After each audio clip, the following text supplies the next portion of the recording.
Well, good morning everybody. Danny back from Deep South Homestead out here. Guys, today we're going to take you around on the property and show you a mixture of different types of gardening. We're going to show you everything that's not in the high tunnels. Some of it's going to be containers, some of it will be raised beds, some of it will be in the garden, just row cropping and stuff like that. But today we wanted to start out with our raised bed here next to one of our high tunnels. This particular raised bed has the blueberry cherry tomatoes in it with companion planted carrots, and the carrots are corotas underneath it. It looks like a conglomerate mess, but guys, it is actually permaculture at its finest because they both love one another. And the cherry tomatoes are just loading up the blue ones. You can see the little streaks on them there. See the blue streaks? The more sun they get, the more blue they turn. Now these are in the Indigo series tomatoes if you go to look for them. From a store.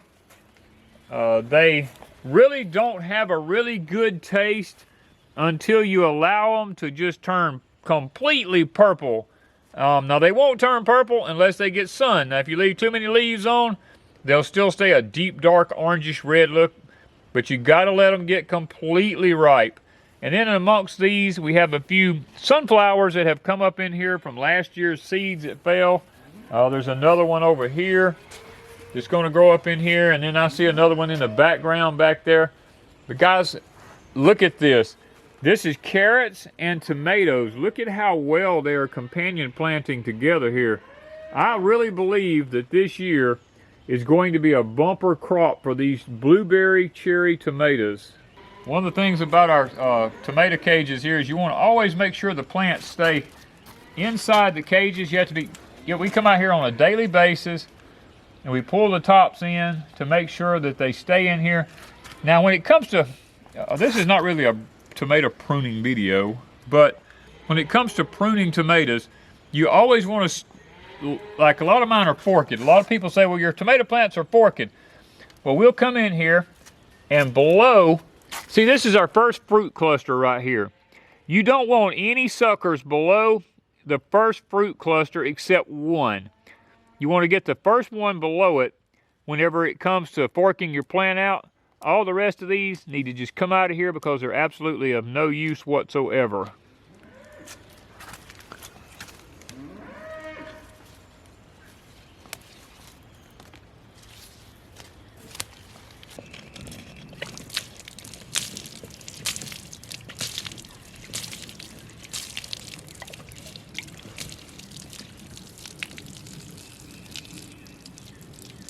That's how we pump water, guys.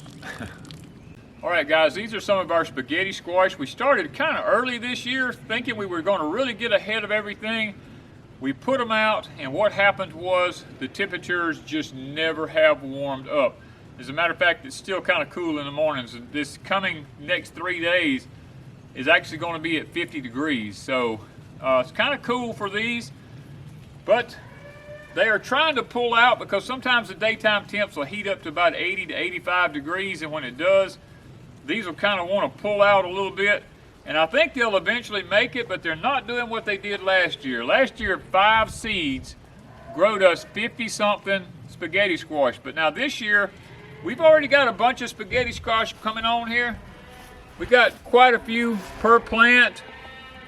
And we've also got some over here that we believe is just about ready to pick here before long. Now that's going to be kind of unusual. This one here, probably in the next couple of days, it'll be ready to pick. We got another one over here. This one looks like it's going to be ready. These pollinated during that really, really cold spell. And look at this, guys. We actually have a bee in there. That is the first one we've seen. Look at that. That is a beneficial one there. That's not one of the bad ones. Okay, so they're not doing as good as they did last year, but the weather has really played havoc on them. And hopefully they're going to pull out this year and do okay. We're kind of hoping for that. We still have time to replant if we have to. But guys, we're looking to try to do the same thing we did last year. and have a pretty decent harvest of spaghetti squash. We need at least 50 because last year 50 did exactly what we needed to do. We're up here in the little garden we have beside the shop.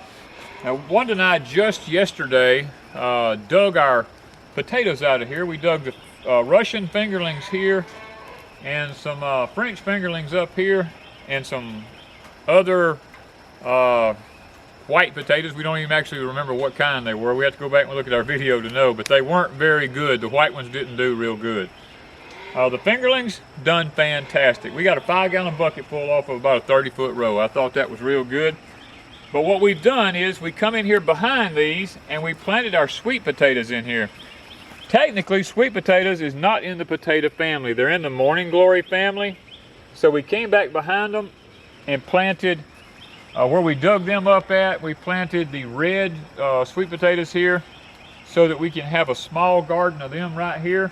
Now next to it right here, we have our Creole tomatoes.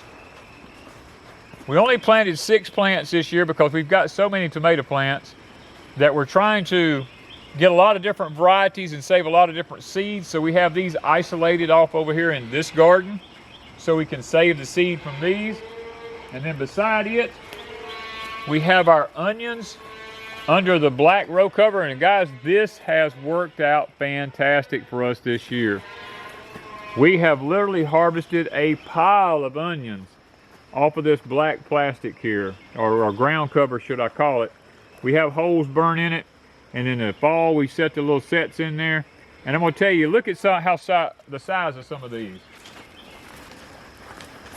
This one's not ready yet.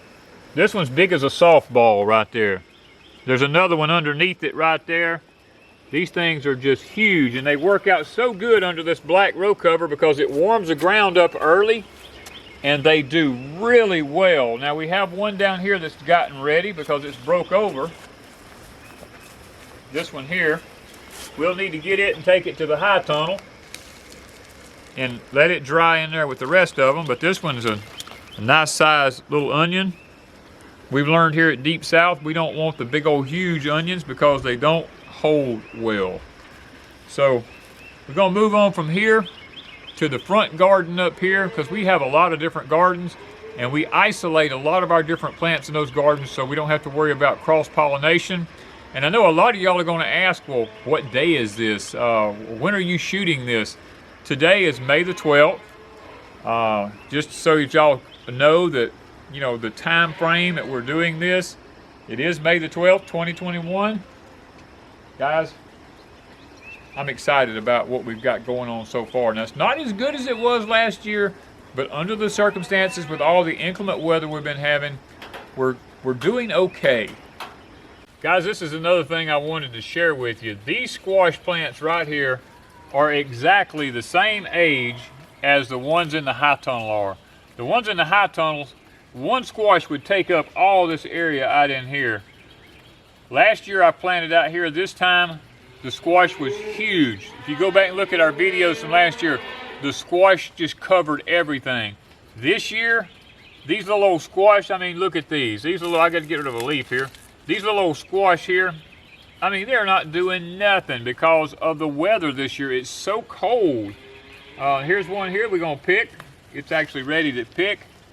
But look at the little old plants. They ain't this big around. Look at that. Last year, these squash, some of the leaves were actually big as this plant is here. And now these are the Gold Prize. They're from Hoss Tool Seed Company. And guys, it's not the seed that's making them this little. It's the growing conditions outside because we have the same exact seeds in the high tunnel and they are astronomically large, you know. And I know y'all are going to hear a lot of racket in the background, but we're weaning calves right now and they ain't happy because they not with mama. So you have to excuse the bellowing in the background. That's just life on a farm. Now we're going to move up here and well, before we move up, let's look at the elephant garlic right here behind me. We keep a row of elephant garlic up here in the front. Now we dig this every year, but this is the corms that are left in the soil. These are the corms that come up every year, and occasionally we'll leave a whole bulb clove in the ground to make a big one for next year. Actually, it takes 2 years out of these to get real good cloves. So every so often we'll leave one in the ground. And these are the ones that we found that do really the best down here in the Deep South without having to put in too much effort on them. Guys, these are our watermelons, the most pitiful thing I've ever seen in my life. These things have been planted out here now. This is going on 4 weeks. And I want you to see the rains. Look how the rains come and beat them down. They get beat. We get severe rain several times a week. And the poor little watermelons, they don't stand a chance. They're just not doing good. Now here in the Deep South, we try to have watermelons by July the 4th, the week before. Guys, it ain't gonna happen this year. As a matter of fact, I may end up I got 4 or 5 plants here. I may end up just replanting these whole things and trying to start over, because it's been so cold that literally these things are not doing anything. They don't even want to grow. Here at the front garden, we have the 2 rows of English peas that we showed y'all. Now, Wanda and I picked these yesterday. We picked about, I think it was around 2 gallons of them yesterday, which is nothing compared to what we normally get for our English peas. But we did shell out enough that I think we can can a few jars and try to, catch up on our supply a little bit. They're not doing the best in the world, but they're doing okay, I reckon, under the conditions. We have a few beans here. Now, these will be ready probably tomorrow. I think that they'll probably do okay, just not what we're used to doing. And next to it here, we have our Amish paste tomatoes. Now, we have a whole long 80-foot row of them. And guys, we have them isolated from all other tomato plants. So we'll be saving our seeds from these to put on our Etsy store and to, just to have our own. But this is an every morning thing for us to come through here. We have to come through because they grow really fast in all this rain. We pull them up, we redo the leaves on them and make sure that they're standing up straight. And the best thing we found so far with growing tomatoes is growing them on this black ground cover here, because it warms the soil up. And as cold as it's been, as early as it's been this year, this has been a lifesaver for us with the Amish paste. Now, the Amish paste is a go-to tomato for us. It's really good for making ketchup, tomato sauces, and all these kinds of stuff, because it's more of a meaty tomato. It doesn't have a lot of juice in it. And same thing with these tomatoes. Now, this is an indeterminate. What we try to do is we try to come in here and keep all of the sucker sprouts off of it up to we get to where here's our first cluster of blooms right here. We only want the stem, the sucker right below it, to grow to fork. So all the rest of them will come out, and then any leaves that touch the black cover will come off down at the bottom. That prevents us from having the spotted wilt virus coming up from the soil where the water splatters up on it. It prevents that, plus it gives us good air circulation underneath it. And we'll go down through here this morning and we'll try to get all this taken care of. This is just a daily thing here to deal with it. Now, we probably have probably 25 or 30 tomato plants here, maybe more than that. I haven't really counted them because it doesn't matter to us how many they are as long as they fill a row up. Because we try to do the best we can with raising as many tomatoes of different varieties as we can here, because they're all used for something different. All right, guys, we have 2 gardens over here at the cabin. We're trying to convert and do more permaculture and figure out what works best and where at over here based on the amount of sunlight, what needs to be having more sunlight, what needs less sunlight. And what we have here is this particular garden used to be a big garden, but what we've done is we're trying to cut back on our sugar cane, because last year we just had way too much sugar cane for what we needed. And this year we're only going to do 2 rows here. These 2 rows should give us enough sugar cane to make our syrup for the year. And that's what we're going to try to cut back on and not have such a large patch of it. So we've spaced them out about 6 foot between the rows so I can run my lawnmower down through the middle of it here and keep the middle mowed. And we've got one more plowing to do on this. We're going to bed it up one more time and fertilize it one more time, and then it'll be over with until the fall. Okay, beside it here we have another row of elephant garlic, because we don't believe that you can have too much garlic. Garlic is a medicinal type plant, and we believe in using it in everything that we cook with and all that kind of stuff. And elephant garlic is the only one we found in the Deep South that really does good. We've tried up to 8 to 10 different varieties, and the elephant garlic is the only true, tried, and proven one that comes back with no problem whatsoever and does fantastic down here. So that is our go-to garlic. Now Ms. Wanda has planted another bed of asparagus over here at the cabin garden. The high winds have come through and have blowed it all over, guys. It's pitiful, but the wind has just been horrendous this year here at the cabin garden. But nevertheless, at the cabin we wanted to establish another bed of asparagus over here, because in our opinion you just can't have too much asparagus on a homestead. All right, over here at the cabin we also do a lot of container gardening over here.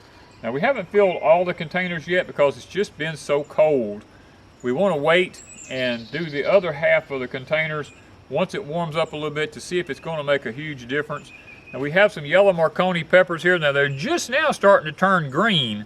They've been a kind of a yellowish color up until about 2 days ago, and they have now started turning a little bit darker green on us.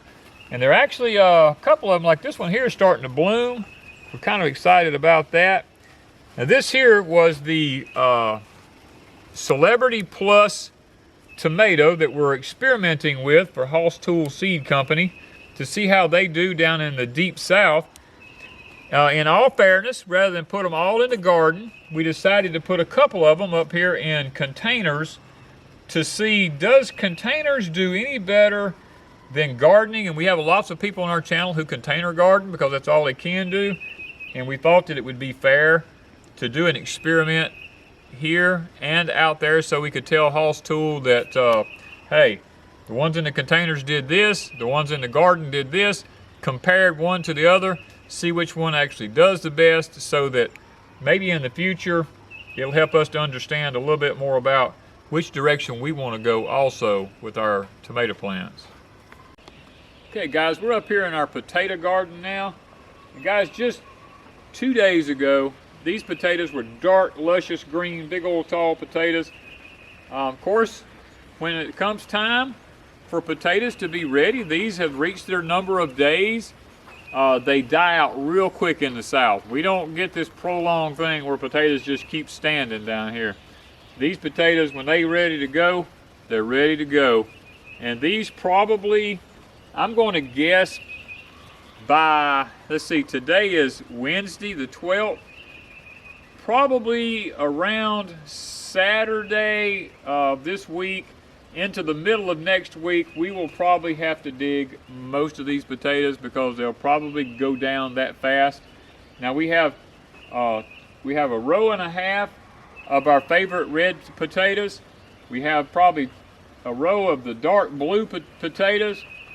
We've got French fingerling potatoes. We've got some white potatoes over there. We've some more fingerling potatoes. We're going to be experimenting here and showing you all the differences in them and how well they've done. Now guys, if you go back and watch our videos when we planted these, I told y'all about these high beds. You see these beds here? These beds are up over half calf high to me, and my legs are tall. They're up here about 12 inches tall. And I told y'all when we done these beds that Mark, the Weatherman Plus, had kind of give us a heads up about the kind of weather we were going to be experiencing all through the potato growing season. So I went ahead and put these potatoes up on high beds, and I'm going to tell you what, it's probably the soundest advice I've ever got.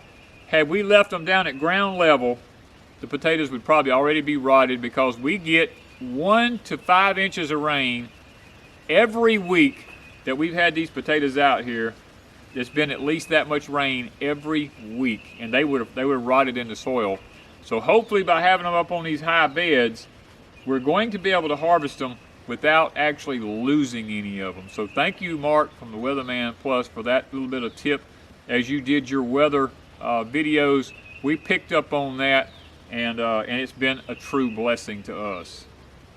We've moved over now to our tomatoes. Now these are both technically the same tomato. It's just that one is a new variety from Hoss Tool Seed Company that they want us to experiment with. We just showed you the ones in the containers, the Celebrity Hybrid Plus tomatoes. These are the plain Celebrities here. These are 1 week older than these. These are the Celebrity Plus. These are more disease resistance it has built into them for the spotted tomato wilt virus. These do not have that built into them. So we've put them side by side so we can do an equal comparison to them. These in 1 week, because they're a week ahead of these, are already blooming. We actually already have tomatoes like this on a lot of them down through here. They've already put on some tomatoes here, you can see. These being a week behind have not begun to put on any tomatoes yet. But now I'm going to give them another week in all fairness. These are a semi-indeterminate tomato. That's why we have them staked. They're not a bush tomato by no means. They will get up here about this tall, and they usually kind of fade out once they get up about that tall. But now the Celebrity Plus, I really don't know about how tall they're going to get. I just know about the Celebrities, because this is what we grew last year and the year before. And guys, these last year produced so many tomatoes that we honestly just did not know what to do with all of them. So this year we're going to be trying the new Celebrity Plus, because my understanding is the companies are going to be phasing out the Celebrity, just the plain Celebrity hybrids, if the Celebrity Plus proves to be a better tomato plant, which I believe it's going to, because what I'm looking at, these plants are a lot stockier. They have a lot better vigor and health look to them than these do. Now, in all fairness, these was out in a week of colder temperature than these were. But guys, I mean, only time's going to tell down through yonder as to how well they're going to do. And that's why I encourage people, in our videos, we try to take you along on a journey. We're not sitting here just trying to show you something one time. If you stick with our channel and you subscribe to it and hit that notification button, then when we put up new videos, you can come back and you can look and you can go, oh, I remember when they talked about those tomatoes. And you can keep up and see how they do, because that's what it's all about.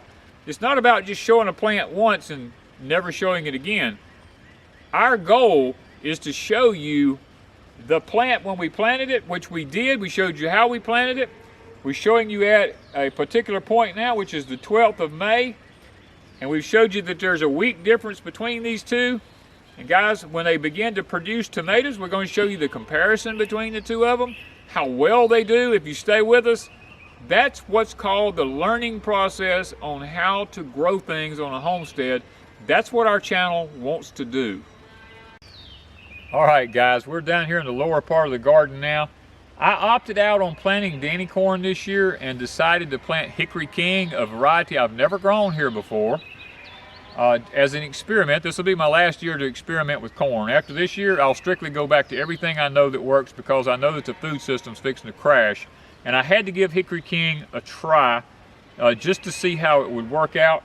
And guys, it came up, it really done really good. It's a nice looking corn. I can't complain about that. It's done very well, but we have experienced something with Hickory King that we've never experienced with my Danny corn. And I'm going to show you what that is. You see this here, guys? The corn is getting eat off. Now, we have not been able to catch what's doing it. It's not actually taking the corn and doing away with it. It's taking the corn and nibbling it off at the ground down here, and it's not eating all of it. It's only eating a certain part of it. Now, what we've witnessed is we've witnessed squirrels in the front pulling up mushrooms and different things like that and eating them down and leaving the tops and leaving the stems at the bottom. So we're kind of suspecting that it's probably squirrels because we have hundreds of them around here. We don't have any rabbit problems because we never see a rabbit anymore. So we're kind of guessing it's probably squirrels because I see them over here around the garden all the time. And the Hickory King is the only variety I've ever had this happen with. I don't know if it's a lot sweeter, if it has a particular scent to it. I'm not sure about that. But that's going to be one of the things that we're going to look at here as the season goes on as to how well this corn holds up, because it doesn't matter how good it is. If I can't get it up and make it productive without the wildlife literally destroying it, then I'm going to go back to what I know works. But that's, like I said, I wanted to give it a try this year because after this year, there's no more testing. We're strictly in survival mode after this year passes. We have 3 pumpkin plants here. Miss Wanda has got into a pumpkin challenge for 4 kids in a farm from Hoss Tool Seed Company about growing the largest pumpkin. They got 3 or 4 different varieties you can choose from if you want to get involved in that. This particular one here is called the Mammoth Pumpkin. We planted 3 plants here just to see how they'll do. We kind of figure they're going to probably try to take over everything eventually, but they've done put their male blooms on here. We have a little tiny pumpkin starting right there that hopefully before long we'll have some blooms on it where it will open up. We've just had so much rain out here. It's just been really, really bad with the rain. You know, I mean, if it'll warm up a little bit, it's still been kind of cool for pumpkins. But if it'll warm up some, I believe that they're going to do okay. We wanted to show you that little bit of our garden clip too, because hey, gardening can be fun. It don't all have to be work, you know, and that's probably one of the things that we get out of this the most is just the joy of doing these little challenges with other channels. Okay guys, something I want to mention here before we actually get away today is we're going to be doing a video here in the very near future on fruits, nuts, and berries growing here at Deep South Homestead, because when you do a permaculture type homestead, one plant grows underneath another plant. It's in the 7 different layers of permaculture that's spoken about. Guys, we wanted to take y'all along on that particular journey also so that you could know that when we talk about living a sustainable life and in building an ecosystem that's the way God intended for it to be built, that there is a minimal amount of effort when you do it in a permaculture style. It really takes away from your hands on it, and it lets nature do what nature does best. So stay with us and continue to watch us, because we're going to be bringing that video up here pretty soon. We're going to close out the video with this segment right here. The section that you're looking at right here, usually every year we plant this whole section in here either with corn or we plant it with sweet potatoes. As Wanda and I age, we have learned that our health is not allowing us to do the several acres of gardening like we normally do, so every year we're cutting back a garden. This year we've added permaculture into this garden. We've put fruit trees and flowers and different things in here, letting the grass grow back over it. I'm going to turn it back into a food forest that has an edible landscape to it, and we're going to be adding more high tunnels and growing in the high tunnels and stuff like that from this point forward, because as you age, you can't get out here in the heat and do this kind of stuff, and plus the weather's becoming so inclement that we're working ourselves to death on the outside, and we're really not getting the results that we need out of it. Where in the high tunnels we're getting fantastic results out of it with a minimal amount of effort. So guys, let that be a lesson to us all, that in the future what we used to do in the past may not necessarily work anymore. We've got to be constantly changing to meet the needs of the future. So thank you guys from Deep South Homestead.